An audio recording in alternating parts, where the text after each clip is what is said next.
You ask Tiger to solve. This deals with linear equations with one unknown. The final result is x equals 96. Let's solve it step by step. Move the negative sign from the denominator to the numerator.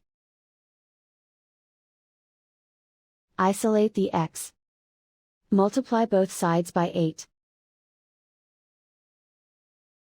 Group like terms. Multiply the coefficients. Simplify the arithmetic.